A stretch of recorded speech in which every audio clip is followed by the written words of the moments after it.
would just watch the regular edition. Sure. Which I'm glad, because that movie's long. Yeah. Oh my God, it's so long. It's very long. Yeah. Jesus Christ. I did not expect that. I did not sit down to have my whole night taken up. The extended edition of the first movie is, I think, 3 hours and 48 minutes. Oh.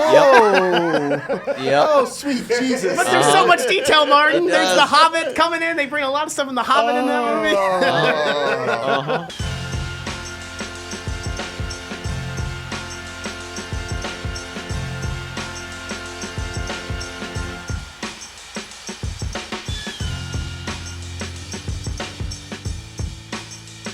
Chad, we're going to go ahead and move on to our discussion about The Fellowship of the Ring, one of my favorite movies of all time. Curious everyone else's opinions on the Lord of the Rings trilogy and that movie in particular. But before we do that, we got to bring up Amazon because they're trying to get into the franchise business. They're trying to showcase their skills with the Lord of the Rings property. So just as a reminder, let's go ahead and watch the Rings of Power trailer. Come back with our thoughts on, well, at least what we thought of the marketing for this and if we are excited about it. Here we go.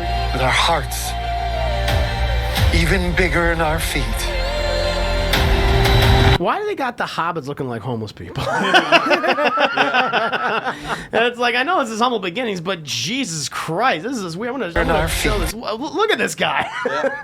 Looking dirty as hell.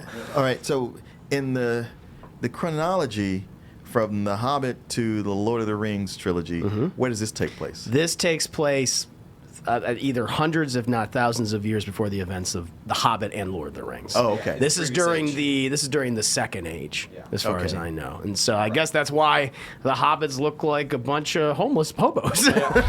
Without it, what am I to be? There you have it, chat. The Rings of Power. Now, listen, I'm gonna give the show a chance, but I've been very mixed on the marketing for this show, just because, and not because there's black people in it. Let me go ahead and just say that at the top. It's not because I've heard the things black about people. you. It just, I don't know. One of the big things is I can only compare it to what I've seen before of a lot of the Lord of the Rings things, and it just feels like they're trying to incorporate like a lot of, I don't know, just even like modern sensibilities or like modern music into this. Like, why they got this goddamn pop song coming in? Like, this is fucking weird. Yeah, it's a trailer. Yeah, I know, but it's like it's happened with a lot of consistency. And another part of it is, and this has been bothering me, I don't know who the fuck any of these people are. Yeah, there's that. It's like, I get this is a huge world and it's a wide story, but I'm like, who are our leads? Like, I get, okay, you got the blonde elf girl. Yeah, you couldn't even tell. Yeah. And outside of that, I'm like, I don't know anything that's going on, and that's been my big issue. But listen, that's just how I'm feeling. I'm still gonna give it a chance. Coming out this Friday. But couldn't all that be applied to House of the Dragon? Yeah, I get a sense of the conflict. I get a sense of what the dynamic is that you had clearly there's a war over this throne. There's inner turmoil among this specific family, people vying for power like this. I don't know what the threat even is. But before you saw the episode. Before that, I understood that. I understood that, but with this one, I don't know. I don't know. Okay. But what about you? How do you feel about the market? Well, I mean, every criticism I have about watching this, I go like, well, wasn't that the same case with House of the Dragon? I didn't really know who anybody was. They look like people I've seen before, but I don't know what's going on. That's fair. And this fight over this throne, it's like, oh, we're still doing this? To your point, I don't really know what the threat is, who the heavies are.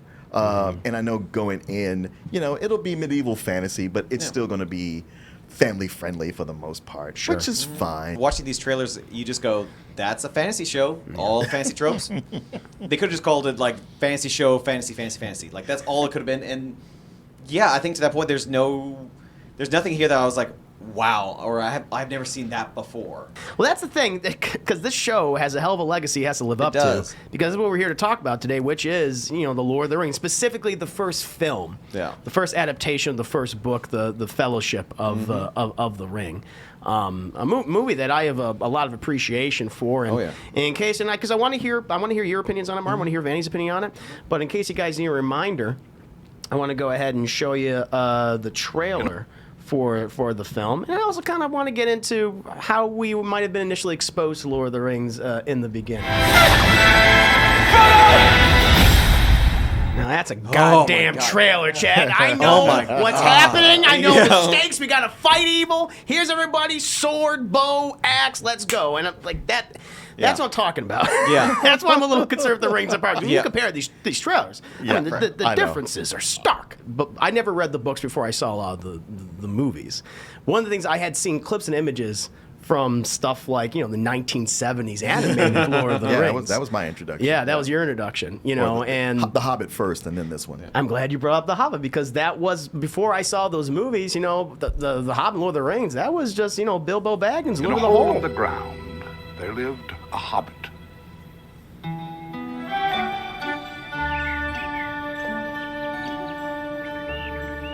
Hey, you want to go on a fucking adventure? I don't know who you are. Sounds like a yes to me. Gandalf is fucking horrifying in this goddamn movie. But this was my introduction to Lord of the Rings. Sure. Long before I read the original Hobbit book or attempted to read Lord of the Rings book, it was this movie. And I loved it. Yeah. And also, an hour and 17 minutes. Oh, I know. Didn't need 3-hour fucking epics, the trilogy of Hobbit films. I know. Even with the animated one from the 70s, The Lord of the Rings, it was like, because watching the two Peter Jackson movies, I mean the Peter Jackson movies, I was like, wait, that 1 hour-and-a-half movie covered 2 of his 3-hour movies? And I was like, yeah, they probably cut a lot of stuff out. And I rewatched it, I was like, no, they didn't. Yeah. It's all there. Everything important. They still cut there. some stuff out. Yeah, they cut some stuff, but still, it's not like you watch it and you don't understand it. It still has it has the impact. I was like, yeah, they cut some stuff out, but this could. Yes. So I rewatched the Fellowship of the Ring last night. I hadn't seen it in a long time. And that's what I want to get to because other than the film itself, that's what I was initially exposed to. And then when I saw the Fellowship of the Ring, it blew my mind. I was like, wow, this because before the Lord of the Rings trilogy, like my go-to trilogy was Star Wars, and I saw the re-releases in the late '90s when they did that before the prequels came out. The special editions, which I didn't know about the Han Solo's head going like that and shooting first, but to me that was. There's nothing better than this. Okay. And I was like, oh shit, there's some competition out there. Right. And so I loved it, and I loved the trilogy, introduced this world and the stakes and how it felt definitely more, even though it's not as dark as something like Game of Thrones, which we saw later on. Right. But it was certainly darker than Star Wars. Yeah. And I fell in love with the trilogy, and I consider it to be, if not one of the best trilogies of all time. But I mean, Martin, what were you exposed to, and what do you think of the Fellowship of the Ring and Lord of the Rings in general? Well, like you, I love Fellowship of the Ring. Rewatching it yesterday, so I sat down to watch it. It's on Amazon, which I have, of course. And I go like, oh, the extended edition. I don't know if I've ever watched this. Yeah. Let me watch that. And Amazon's like, well, you got to pay for that one. Oh shit! I'm like, really? This is your property. I'm trying to get geared up for your new show, but now you're gonna make me pay for the extended. Fine, I'll just watch the regular version. It's on HBO Max, by the way. Oh, the extended? Mm-hmm. Yep. How is it on both platforms? I don't know. Weird licensing issue. Oh, that is weird. Yeah. Okay, well, I would just watch the regular edition. Sure. Which I'm glad, because that movie's fucking long! Oh my god, it's so long! It's very long, yeah. Jesus Christ! I did not expect that. I did not sit down to have my whole night taken up. The extended edition of the first movie is, I think, 3 hours and 48 minutes. Oh, sweet Jesus. But there's so much detail, Martin. There's the Hobbit coming in. They bring a lot of stuff from the Hobbit in that movie. I still remember being in the theaters and not even seeing that trailer you just presented. It was the one where it was like the main cast was just like walking up that hill. And they showed the dates of all the films coming out and just being absolutely like, what is the Lord of the Rings? Why have I never heard of this before? Wow. Yeah, like I was never exposed to this as a kid. My parents never read the Hobbit to me growing up, nothing like that. So that was my first ever like, oh wow, this is really cool. It's kind of crazy to me that this actually was made. Yeah. Because you have a filmmaker like Peter Jackson who, yes, he was accustomed to working on genre stuff, but stuff like Meet the Feebles and Bad Taste and Brain Dead or Dead Alive. Yeah. But he also done dramatic work like Heavenly Creatures. Sure. But at the same time, like the whole rights issues and the licensing of Lord of the Rings and The Hobbit was so messed up and weird during this period of time. Like famously, people were like, well, if you're going to before you do Lord of the Rings, you got to do The Hobbit. You couldn't do that. Yeah. And that was so frustrating. And in addition to just bring on this director, a lot of people thought was untested, couldn't handle this material. You also are dealing with I don't care what anyone says. People say like, oh, Lord of the Rings is not dense. It's fucking dense. Hell yeah. There's a lot of it is. material in there. There's a lot of exposition. And goddamn, listen, J.R.R. Tolkien, genius, create a lot of things that we have in fantasy today, wouldn't have without him. Sure. But the way in which he talks about trees and shit, it's like, stop it. Yeah. You know, it's a lot of material. It was also, if I have one more person say, if they don't include Tom Bombadil, Fuck I'm Tom not going to say it. No, I'm going to tell you right now. Fuck Tom Bombadil. I'm glad he's not in this, all right? Not everything needs to be adapted. But other than Tom Bombadil, it's still a lot of material. Oh, yeah. And I felt like Jackson did the best that he possibly could. And one of the things that must have been just monumental, like, how do you even start this movie? Like, how do you introduce people to this world? Are you going to do the whole Star Wars thing? We're going to have a giant text scroll? Are you going to do like they did in the Dune 84 film? We're going to have Virgin Manson just come out and just do a PowerPoint presentation for 10 minutes? Like, you know, there's a lot of options. Or hand you a glossary Yeah. when you sit down. Here you go. Look up all these terms. But no, what he did was, I'm just going to show them to the best of my ability with some incredible voiceover, some incredible effects and action scenes, and wonderful music. Bear in mind, this is the first 5 minutes of the movie. Yep. And so when I was seeing this when I was 10 or 11, I was like, oh my God! Yeah. What? No, it's going to be this exciting? Yep. And so I couldn't believe it. And they did the smart thing where we can't bore people with exposition. Right, We can't even have an right. opening title crawl. It's too much. Just show them. And let's get Kate Blanchett to narrate the hell out of this. Yeah. Putting on a lot of great work there. And I loved it. It set up the scale and the stakes of this world and how chaotic and dangerous it is. Sure. Yep. And I loved it for the opening. I mean, how did you guys feel about the opening of the movie? Oh yeah, it's a great way to pull you in. Yeah, if you don't know anything about this, you're catching this battle right off the bat. Yeah. And it's like, okay, you got my attention. Yeah. It's like you said, it's much better than having a crawl that you're reading and going like, all right, if you say so, I guess. Sure. It's the very definition of show don't tell. Yes, it is. That's what Peter Jackson did so well, especially across all the movies. What about you, Vanny? How did you feel about this opening when you first saw it? It's amazing, and it sets the tone of like how high the stakes are, and you get to see how powerful that ring is right away too. Like all Sauron has to do, wave that mace, and like 50 people just get launched, and like I think it also sets the stakes of like why this thing is so important, why everyone is scared of it, and yet want it to, and also just the how it influences, and it's like these little details of like you can hear the whispers of it when it's talking to someone when they hold it in their hands, like such really direct storytelling and very, very subtle at the same time. Like it does such a great job. And then when they cut after that intro into the Shire, that tone shift felt also so natural too. It did. Yeah, and It shows the. I'm sorry, keep going. no, but I mean the idea of like the stories become myths become legends, and just it makes sense why people would forget about it. Like it's brilliant. Speaking of the storytelling, like one of the things that people were worried about, had concerns about, is the fact they couldn't incorporate a lot of stuff of The Hobbit. And so Peter Jackson just said, I'm going to do the bare bones just to set this up. And because, I love that original story. Like, I love the animated film. And I was like, oh, okay, so how's he going to incorporate this? And he just does the bare minimum. But I think it works. I like how they introduced Bilbo. I didn't miss it. I thought it worked perfectly. It does work perfectly. But even you just needed less than 2 minutes. And it perfectly set up. A Hobbit, Bilbo Baggins of the Shire. And that's it. Yeah. And he took it, and he went back home, and he'd been using it, and he went on an adventure, and there was a dragon, a crazy old man, was helping him and stuff. But that's it. We're still in the setup phase, so there's no need to really walk us through it. Exactly. And that's what I loved about it. And from that point on, we then got into the stuff of the Shire, and they showed you a lot of epic things. A lot of chaos and darkness.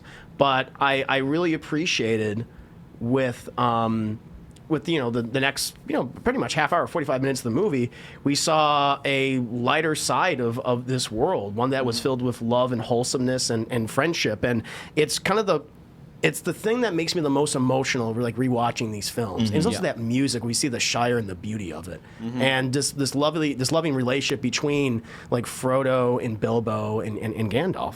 Whatever you did, you've been officially labeled a disturber of the peace. This I love her so much. This guy. The deal with him. But even after this scene, like, Well, that little conversation sets up the lifestyle of the hobbits. Yeah. How much it is very much. Hey, we live very simply. We just do our thing. Matter of fact, going out and having adventures. It's kind of frowned upon. Yeah, it is. We look down on that kind of thing. Well, listen, you've never seen the director's cut, then, have you, or the extended edition? Like the new version is actually Bilbo writing in his book, and it's the first chapter is concerning hobbits, and it's him talking about the Hobbit culture, and it's you can this is a much tighter way of explaining it, but hearing Bilbo just kind of tell the story of his people, and there's a scene where he says one thing we love is peace and quiet, good food, and to watch things grow, and you see Samwise just picking up a flower and just looking at it. And there's so much emotion and joy in him holding that flower. I almost teared up. I was like, oh my God, Sean Astin acted the shit out of picking up a potted plant. Yeah. It's a great sequence. And we also hear more from Bilbo talking about the adventure of the Hobbit. Yeah. And I really liked it. Or as he called it, There and Back Again. Yeah. But I even like how the rest of the scene, because this is my favorite piece of music from the entire trilogy. It's just called The Shire. It's beautiful to me. Shit! I wasn't laughing. I wasn't doing anything. I love that. We saw this epic battle, and now it's just this really wholesome little town. I think it's adorable. I like that they spend so much time in the Shire. Me too. Where you get to realize it as a place and a people. So often with things, they rush through it. Yes. One of my big problems with the movie Gladiator and other things that do this, where it's like, oh, my family, I want to get back to my family. It's like, we don't get to know them. That's just you talking. They're a plot device in the movie. They're a plot device. We don't mean anything. Here, we spent time. So when Frodo is being yanked from the Shire, it's like, you got to run. It's like, man, there's more of a feeling of okay, this is what he's losing right now. Yes. And what he wants to get back to. Yeah. But I want to give a lot of credit to Ian Holm as Bilbo, who, he sells the wholesomeness of this character, but also what he's been dealing for 50 years.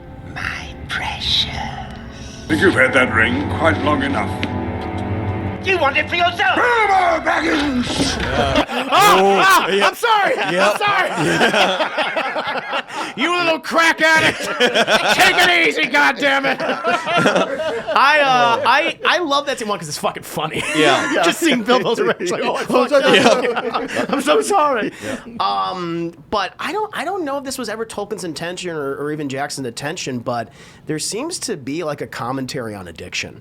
Throughout, especially this movie, but also throughout the trilogy, especially when we see its effects on Frodo and how he's covetous of the ring. And another character I want to mention later on with Boromir. Yeah. But I like that, even though we don't see Bilbo's original adventure, at least I have such a profound sadness for this character. Yes. Because all of these great things he had in his life, and then when we see him later on, very, very quickly, it's being all taken away. He's aging super fast, and he's still horrifically addicted to the ring. Oh, sorry. Very much like.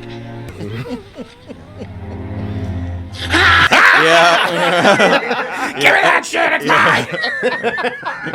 That face kills me. I live for that That scene. launched 1,000 memes. When I saw everybody who sees that for the first time, it scares the shit out of me. It does. Oh my God. I mean, look at this. Look at that. His eyes. He gets the Schmeagol face. Yeah, he gets it's the just a Schmeagol face. Nosferatu. Yeah. I love it. But then after that, it's very funny to laugh at. But Ian Holm, he fucking sells his performance. You see how regretful he is, and he's like, I got a fucking problem. Yeah. I'm sorry I brought this upon you, my boy.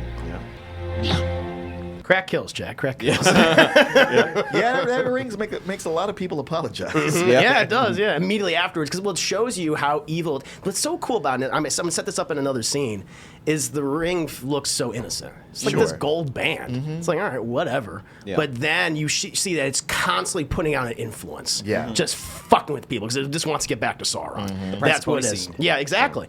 And then once its influence is dissipated, people go like, "What the fuck just happened to me?" Right. And they're like, that's not the real me. I don't know what that was. I'm so sorry. And then you see it's an impact on someone who had it for 50 years, like Bilbo, and then later on in the trilogy, like Gollum. Yeah. Who is this? I mean, fuck him. But at the same time, you feel sorry for him.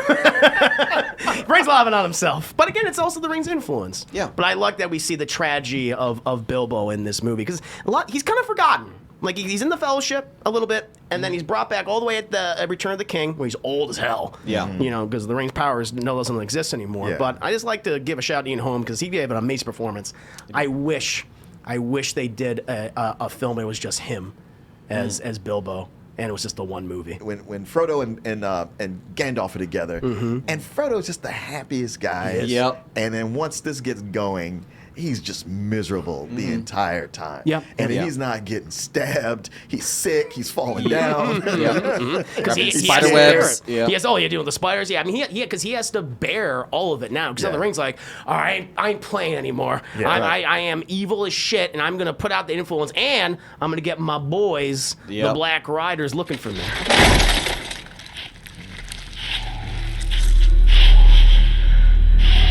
Oh, that ring. Yeah. Just one hit. Why did they have to give him that, face like he's getting blown? Yeah. Oh, that ring's some good shit, man. Y'all feeling this? Just me? Okay, all right. No, but I love it. That shows you the power of the ring, and it also establishes more of a threat with the Nazgul, who I love their whole design. It's funny, this scene, which never really stood out to me when I first saw it, other than him going, Gula, but this shot of the Nazgul over this tree trunk is constantly referenced all the time, in other properties and things, and it's been memed and stuff. I don't know. It's just this really iconic image. It's anytime I see Lord of the Rings references in video games, this is one that's often referenced. Oh, okay. For some reason, okay, it just stands out. I mean, it's the first time the hobbits are truly under threat. Of something. Oh, yeah. Because Merry and Pippin are we're just stealing fucking vegetables from Mr. McGregor. Merry and Pippin are just fucking up everybody's shit. They are.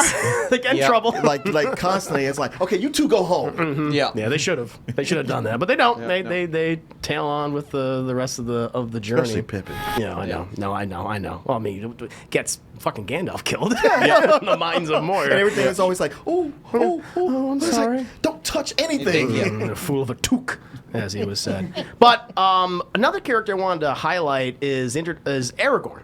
And his introduction is interesting to me because for a while you don't really know if you're supposed to trust this guy. Sure. I mean, obviously Aragorn, he is the prototypical noble knight, king, ranger that we all see in fantasy fiction. Yeah. But I like how introduced to him where even Sam's I don't fucking trust this guy. Strider. He's a mercenary. Yeah, he's been staring at us the whole time. If you went to a bar and there was some dude in the corner staring at you the whole time, you would not think, oh, well, we should join up with him. Yeah. No, seems like a real straight shooter there. Yeah. And no, we're supposed to wait for Gandalf. And, Aragorn's no, Gandalf sent me. It's we don't know that's true. Right. Nice try. It's really not until the moment on Weathertop that we understand, Aragorn is an honorable man, where he finally defends them, even though he sets them up as fucking bait. And gets Frodo killed, stabbed, as Martin said. Always stabbed and fallen over.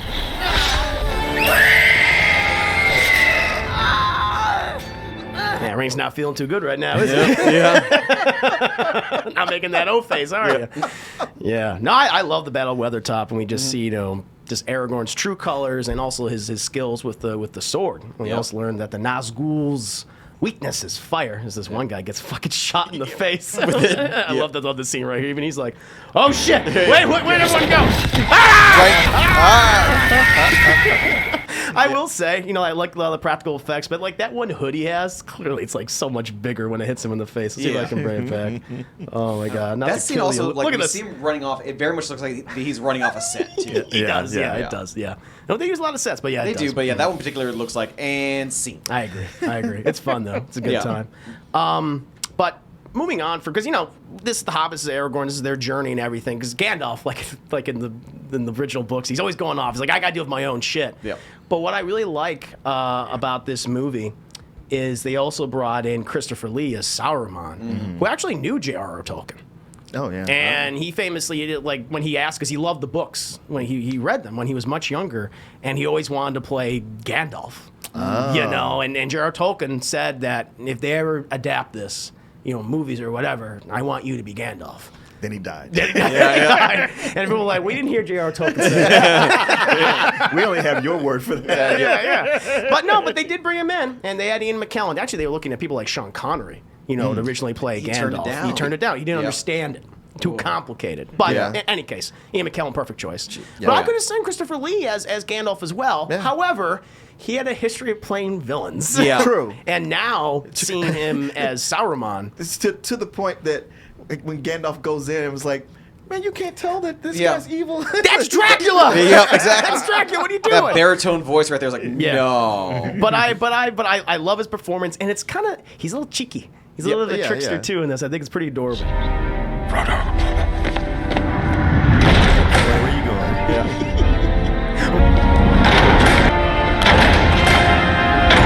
It's like, man, what are you doing? I know.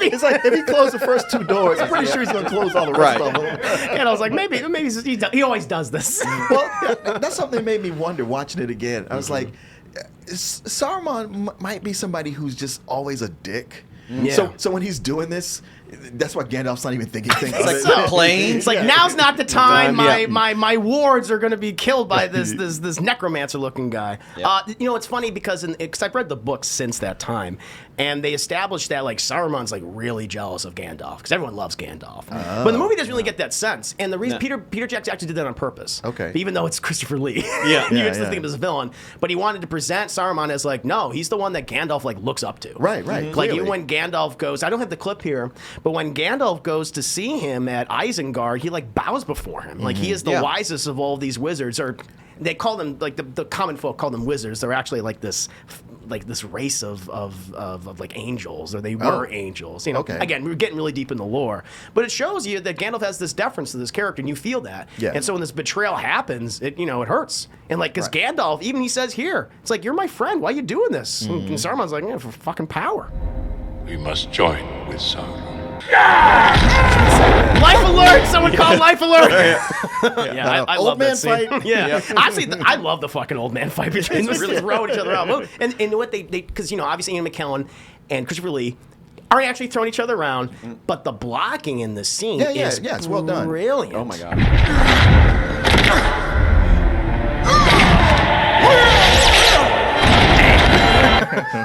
Plus, it's just the idea of like these old men falling on that very hard floor. It's like, no.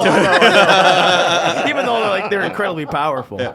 But yeah, it's setting up the stakes that allies that we thought were allies, like they're not. They fall into the power of Sauron. It shows you the influence and the corruptive nature of the ring. Yeah. Is there an explanation for why Sauron and Saruman's names are so similar? Because that makes it really confusing. It's because I'm like, who are you the Christopher Lee? Yeah, no, I don't know why. Okay, that's a good question. I don't know if anyone else out there knows why Tolkien decided to name them. Remove like a vowel. It's the same goddamn name or a consonant. Yeah, it's weird. But it's cool. It's cool having them in the movie. Now, another thing that the Lord of the Rings franchise, particularly the Fellowship of the Ring, gave us is memes. So many. Memes. So many memes. Yes. One does not simply walk into Mordor. Oh. And with that, even Gandalf's like, really? Oh, no. I mean, I love it. I mean, there's a lot of memes and gifts coming from Lord of the Rings, but that's a famous one. It just showed you. And this is like kind of like still the early age of the internet. I remember seeing like, what? Oh, yeah, it's from Lord of the Rings. Every office on the planet had that. One does not simply walk into Taco Tuesday. Yep. No, it's very, very funny. But it also just, shows the influence that Lord of the Rings had on pop culture and just fantasy in general, making it very accessible to a lot of people. Without talking down to them either. Exactly. One of the other things we already brought up that I think we can all respect about this movie and Lord of the Rings trilogy is that they have a lot of great practical effects in here. They do. And one of the ones that really highlights, and it's one of my big criticisms of The Hobbit, is that they went full CGI of so much. But this scene just shows you like, we're not afraid to get really dirty and gritty and downright disgusting.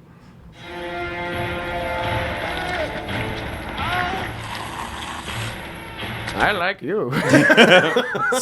So help me out here. Do you create orcs by putting elves in mud? That's a good question because Saruman reveals like, oh yeah, the first orcs were corrupted elves, but I'm getting the sense that I guess the orcs come from the earth or from I think this is a fuck pit. I think this is an orc fuck pit.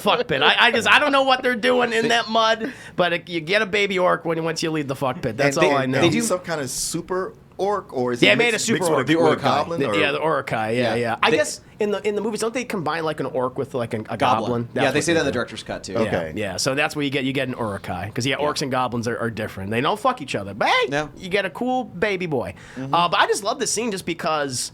God, the makeup and the practical effects and the set and just how grimy and gross. Like, they weren't afraid to do that. And I thought it worked very well. Even Chris Ridley's like, Jesus. And the smell. Oh, my God. I'm sure. But, like, I love that. But one of the things that I agree with you, because you brought up Martin and you brought up too, Vanny, is the CGI is not aged well. No. Some in does, this movie. a lot doesn't. Some of it does. Some of it works in the scenes. But I only have a clip for it. I thought I had a clip for it, but I didn't. But the one I wanted to bring up, and I'm like, this is not working for me because it's a cool scene. The idea is cool, but the cave troll, when that thing comes in, it did not work for me The at all. cave troll didn't bother me so much, Yeah. which would seem odd because it's probably one of their biggest, if not biggest, CGI effects. Yep. Right. But I was like, you can't really do a cave troll other than this way. It just won't look good. Yeah. And the adventure was high enough that I could go with it. Yes, I know it's not real, but I was invested enough for it. It was a lot of other things they did with the CGI. It was kind of like, and then the effect they kept doing where, because it was always like, oh, we didn't use CGI for the height differences. We just used, a forced perspective and all that. But there's plenty of times when they have the Hobbits, they substitute out kids instead of the adult actors, and it's like, kids' bodies and adults' bodies just don't have the same proportions. Right. This is laughingly obvious. It reminded me of recently because I thought Lord of the Rings while I was watching Orphan First Kill. This is not the same person. Now, I do feel like there is some CGI that was better than that. Or The it's intros. Like, it's the intros definitely, but even there's one scene. Plus, it just helps when you just have a fucking actor just sells the hell out of it. Oh yeah. And I feel like that's the person that does is Ian Mckellen when he confronts the Balrog. Oh yeah. Go back to the shadow. Life alert! I love this scene. One, because it was just so cool. Because you think, like, Gandalf, I know he's powerful, but he's still an old guy. As a young person, I'm like, he's old. What can he do? Oh. And so when he does that, I was like, wow. Yeah. But then when I thought he died. Me too. Like, everyone thought same. he died. Yeah. And I was like, and that was when I cried in this movie. It's like, no, because he was like my favorite character in the film. And so that's that Obi-Wan getting killed by Darth Vader scene. Yep. Yeah. No, that's a great comparison. But I love this shot. Somebody can help him.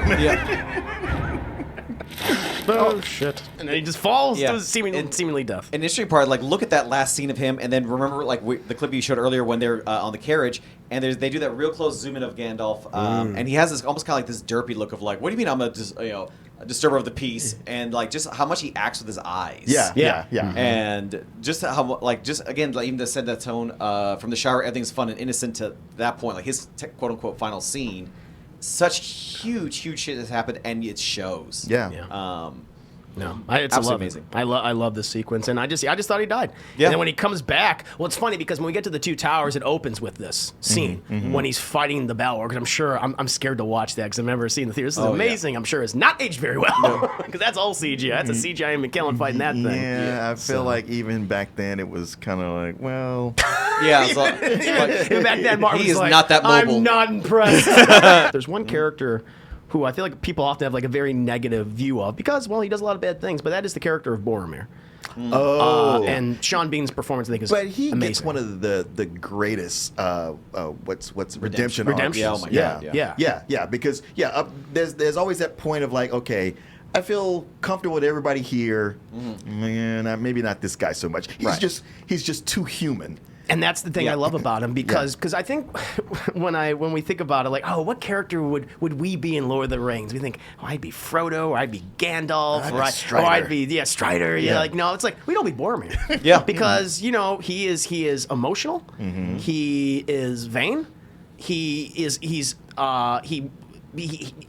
wants to protect his people. Like, we want to protect like our families. All of these things that make us human.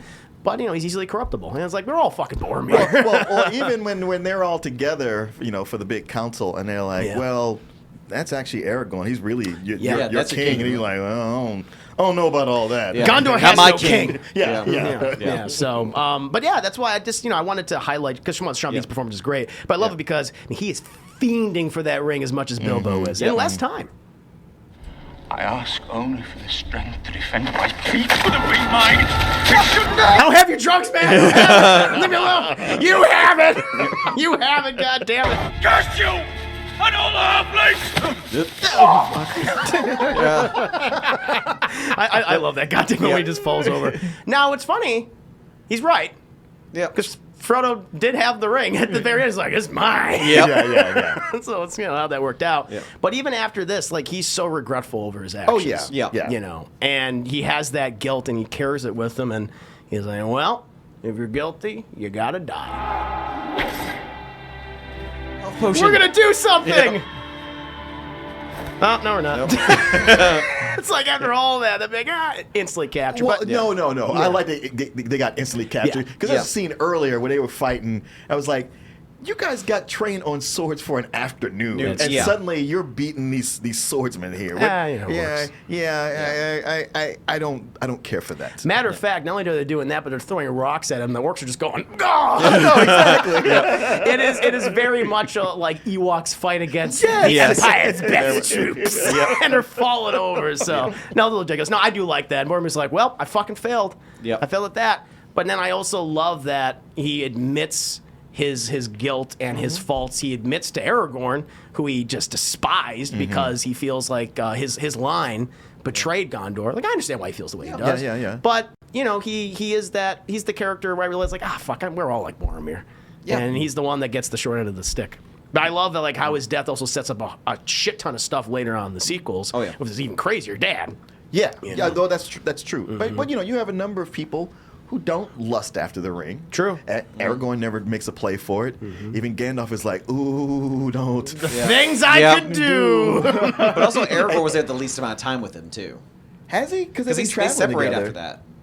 Yeah, well, the thing with Aragorn is, I should include the clip. Because he had more time with him than Boromir did. That's true. But Boromir, I think, also probably had more desire, too. Because I think for Aragorn, he's also scared of it, too. Well, and it is like, I could be the king, but I don't want that. Right. He's constantly running away from power. Right. Because that's why he doesn't want to be king of Gondor, because his ancestor had the ring, Isildur. Yeah. And he coveted it, and he eventually lost it and doomed, his people for quite some time. And so he's like, I don't want that shit.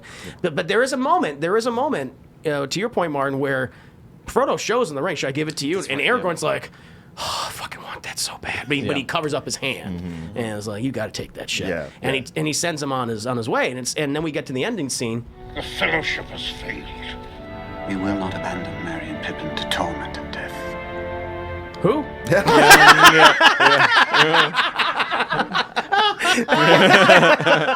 that look of like, I know what you're talking about.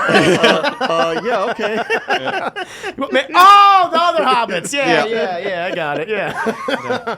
But yeah, that's funny because they were supposed to. The intention was to take this to Mordor, and I was like, that ain't happening. Yeah. We ain't going to Mordor. That's not how this is going to work. So, no, I like that. And then they all go off on their separate adventures, and because Frodo realized, we're not compatible. Because we're going to have the situation where everyone's lusting after this thing. It's got to be me alone and Sam, who can resist it better than anybody, which I really like. But that kind of pretty much wraps up my thoughts on this movie. Did you guys have anything additional you want to say? One more thing that because watching this after seeing the Hobbit movies, because initially with Gimli, I'm like, okay, you're a dwarf, that's cool. But having seen the Hobbit movies, when he gets to the cave and everybody's been slaughtered, and he's breaking down crying, I was like, oh wow, this hits kind of hard, because now he's like, Balin's dead. It's like, oh, Balin was my favorite of the dwarves. He was the good one. He was the nice one. Yeah. No sense. But when there's death and I watch a movie and a character really does have a grief breakdown, I appreciate that, because so often it's like, I'll get revenge. It's like, well, take it in first. But it is the kind of thing where he's crying and everybody's just like, all right, dude, whatever. It's like, hey, man. I know you guys see all these corpses around here? He knew these people. The thing is, they didn't want to be there. They're like, this place sucks. We've been here for 3 days. That weird crack addict keeps following us. Gollum's and he's been tracking them the whole time. Well, plus he did kind of build it up. Oh, when we get there, oh man, it's gonna be great. You guys are gonna love it. The fires and the food. Oh, it's gonna be awesome. It's a cold beer. Are you having fun? You're right. No, but that is kind of cool. Like, it's the one positive thing about those Hobbit films. It does give this scene more context. You're like, oh fuck. And you know the goofy one, the one that was like the littlest of them. Yeah. He's the guy that's holding the book. Who's dead. Yeah. So, is there any additional scenes you want to bring up, Van? Because listen, I could only cover so much of this movie. Right. Oh, of course. There's a shit ton. We can talk about Arwen and Galadriel and more Elrond. It's a lot of content. I do love her scene when he's like, well, would you take the ring? And she's like, what I would do with that. I would be your queen! And I'd fuck you. He's like, really? Yeah, there's that. Yeah. But, Danny, any other scenes? It's actually, you had the last clip that I absolutely enjoyed. I remember when this film came out as a kid, watching it over and over again was, like Aragorn just getting his dagger put in the sheath to go like, let's hunt some orc. And Legolas and Gimli look at you like, yeah, like just that. There's such energy with that one scene, and it gets you so hyped up now for Two Towers. Like that 3.5 second clip like at least 500 times. Like when it first came out. Yeah, it's great. And just to have that level again, like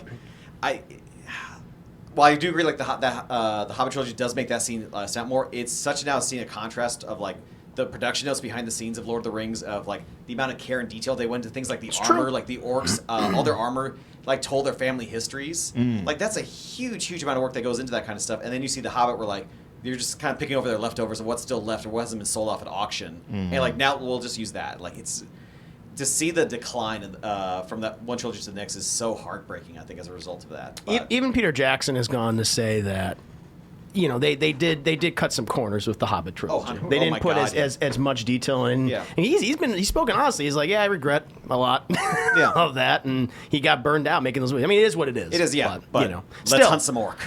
Like I'll say, like with this particular the film. I thought Peter Jackson and everyone else that was involved did such a great job. It stands the test of time, even though there's some things that are dated about it, sure. But the storytelling, the acting, and the writing, and just the earnestness throughout. Yeah, that's what makes it so good. If I can give this a rating, I would, probably, despite a couple issues, I still feel give it a better than Sex. It's still one of those amazing first entries into a trilogy, one of the best ones. But that's just my opinion. Martin, what would you give this? Well, I would give it a full price, but it is the proper way to do something like this, where sure you have the action, you have all the sexy stuff people want to see, but there's so many great human moments between characters, so everything means something. It's not just, hey, let's move from this fight to this special effects to this set piece. It's a lot of, we're talking things out and you're getting to know everybody.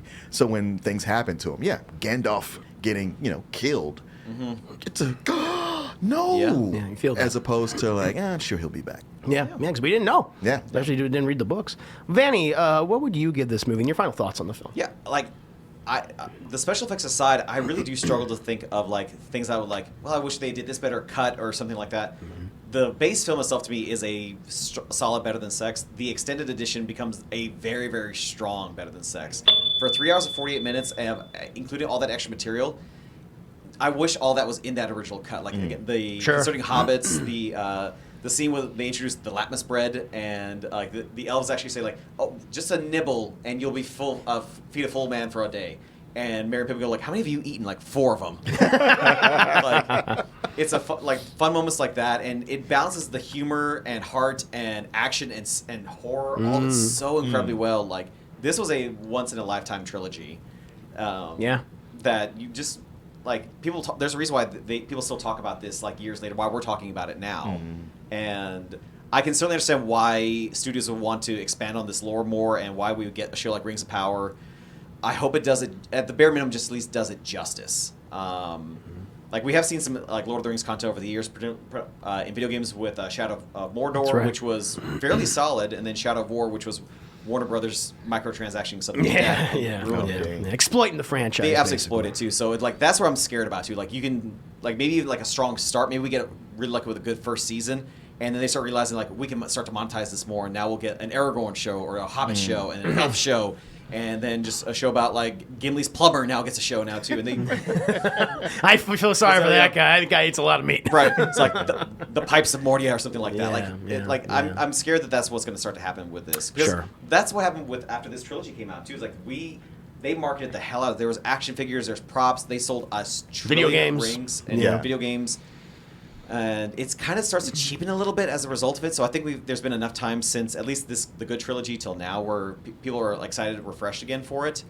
I just hope they just don't bastardize it. Me too. I don't want to go in there with preconceived notions about the Rings of Power. I want to see more great Lord of the Rings material, and that show has the potential to give us that. But hey, at the very least, we still have this movie, still have this trilogy, which I feel did such a great job. Yeah, this is going nowhere. Yeah, exactly. Right. It'll always be there. Yeah. But yeah, Chad, that's our review for Lord of the Rings and the Fellowship of the Ring, a movie that I think we can all say we really enjoyed.